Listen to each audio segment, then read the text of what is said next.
Hello students, welcome to English Mode. In this video, you will learn about how to use reflexive pronouns. Just study the table. இதில் subject pronouns, object pronouns, grade 6இல் படித்திருப்பீர்கள். Possessive adjective மற்றும் possessive pronouns grade 7இல் படித்திருப்பீர்கள். அந்த வீடியோக்களின் link டிஸ்கிரிப்ஷனில் வழங்கப்பட்டிருக்கின்றது. You can watch the video if you want. First of all, reflexive pronouns எப்படி இருக்கும் என்பதை பார்ப்போம். சிங்குலராக இருக்கும் reflexive pronounsஐ பார்ப்போம். I, myself, you, yourself, he, himself, she, herself, it, itself. you என்பது சிங்குலராகவும் இருக்கலாம், ப்ளூரலாகவும் இருக்கலாம். ஓகே, சிங்குலராக இருந்தால் yourself என்று வரும். இனி ப்ளூரலாக இருக்கும் reflexive pronounsஐ பார்ப்போம். we, ourselves, you, yourselves, they, themselves. right.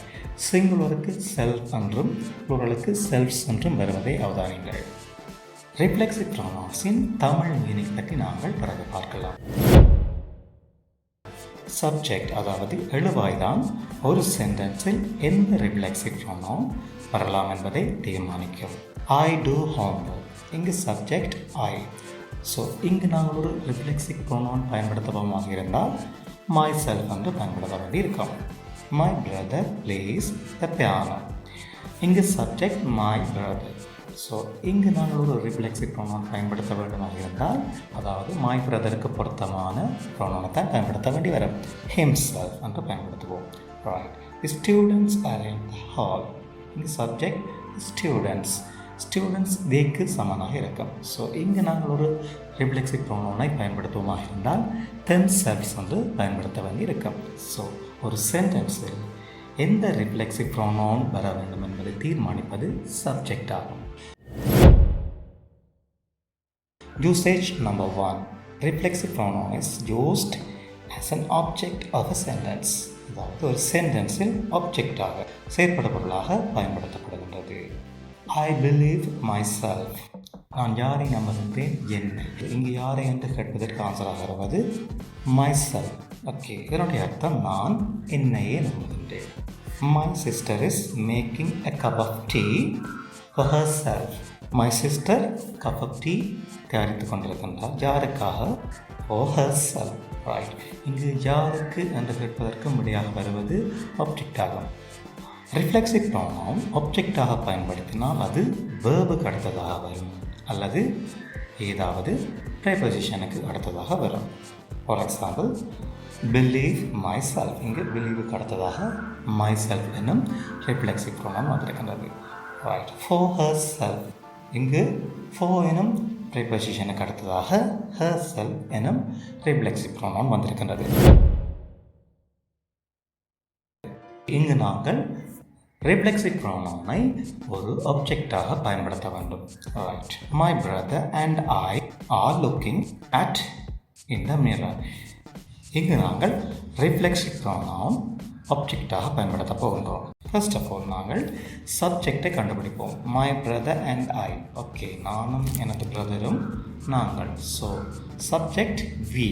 ஆகவே ரிஃப்ளெக்சிவ் ப்ரோனவுன் இங்கு அவர் செல்ஃப்ஸ் என்று வர வேண்டும். ரிஃப்ளெக்சிவ் ப்ரோனவுனை நாங்கள் டிசைட் செய்து விட்டோம். அடுத்து எங்கு வர வேண்டும் என்பதை பார்க்க வேண்டும்.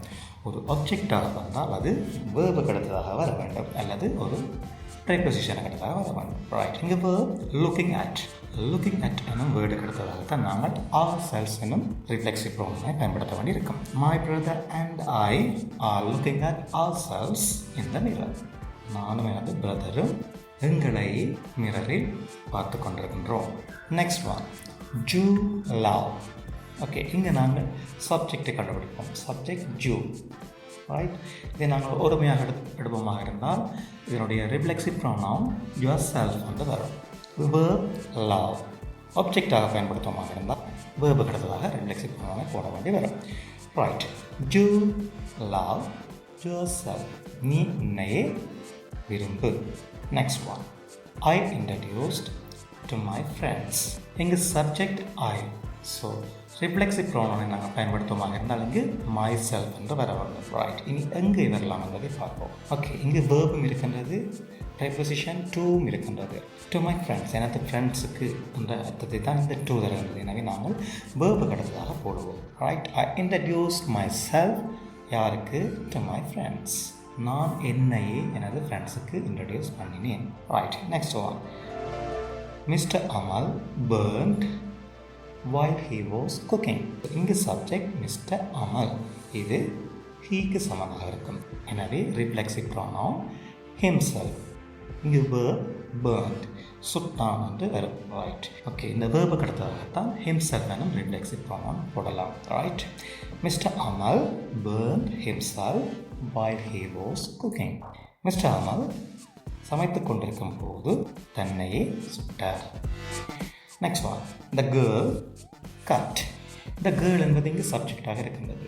ஸோ ரிஃப்ளெக்சிவ் ப்ரோனவுன் herself என்று வர வேண்டும். ரைட், இங்கு verb cut. ஓகே, ஆப்ஜெக்டாக நம்ம ரிஃப்ளெக்சிவ் ப்ரோனவுனை பயன்படுத்தினால் த கேர்ள் கட் herself. இந்த கேர்ள் தன்னையே வெட்டினாள்.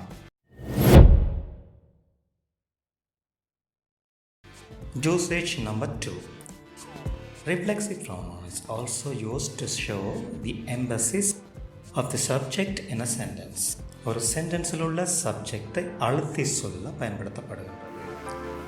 I myself do the homework. Or I do the homework myself. இங்கு சப்ஜெக்ட் I, நானே ஹோம்ஒர்க்கை செய்தேன் என்பதை இது சொல்கின்றது. எனவே இங்கு சப்ஜெக்டை அழுத்தி சொல்வதற்கு பயன்படுத்தப்படுகின்றது. ஒரு ரிஃப்ளெக்சிவ் ப்ரோனவுனை ஆப்ஜெக்டாக பயன்படுத்துவதற்கும் சப்ஜெக்டை அழுத்தி சொல்வதற்கும் பயன்படுத்துவதற்கும் உள்ள வித்தியாசத்தை இப்போது பார்ப்போம். ஐ looked at my self in the mirror. நான் என்னையே கண்ணாடியில் பார்த்தேன். I did homework my self. நானே ஹோம்ஒர்க்கை செய்தேன். ஸோ ரிஃப்ளெக்சிவ் ப்ரோனவுன்ஸை ஆப்ஜெக்டாக பயன்படுத்தினால் வேர்புக்கு அடுத்ததாக அல்லது ஏதாவது ப்ரிபோசிஷனுக்கு அடுத்ததாக வரும். அதே நாங்கள் ஒரு சப்ஜெக்டை அழுத்தி சொல்ல பயன்படுத்தும் போது சப்ஜெக்டுக்கு அடுத்ததாக அல்லது சென்டென்ஸின் இறுதியில் வரும். Subject we.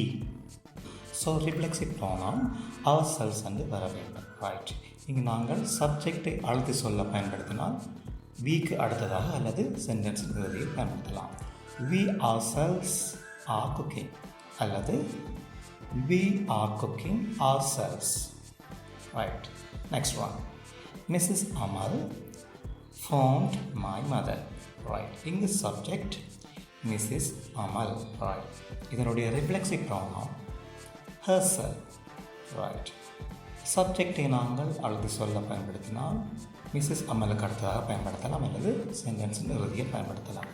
Mrs. Amal herself phoned my mother அல்லது Mrs. Amal phoned my mother herself. The children cleaned the room. Right, இங்கு சப்ஜெக்ட் the children, இது ஒரு ப்ளூரலாக இருக்கின்றது. தேக்கு சமனாக இருக்கும். So the reflexive pronoun themselves. The children themselves cleaned the room அல்லது the children cleaned the room themselves. They built a house. In the subject they. So the reflective pronoun is themselves. They themselves built a house. அல்லது they built a house themselves. அவர்களே ஒரு வீட்டை கட்டினார்கள். Right, final one. The dog opened the door. இங்கு subject the door. So இது இட்டுக்கு சமனாக இருக்கும். அதனால் reflexive pronoun itself. Right, the dog itself opened the door அல்லது the dog opened the door itself. அந்த நாய் கதவை திறந்தது. ஓகே ஸ்டூடெண்ட்ஸ், இந்த வீடியோவில் ரிஃப்ளெக்சிவ் ப்ரோனவுனை எவ்வாறு பல்வேறு வழிகளில் பயன்படுத்தலாம் என்பதை கற்றிருப்பீர்கள். டவுட்ஸ் இருந்தால் please leave it in the comment section. Right, I'll meet you soon. Take care.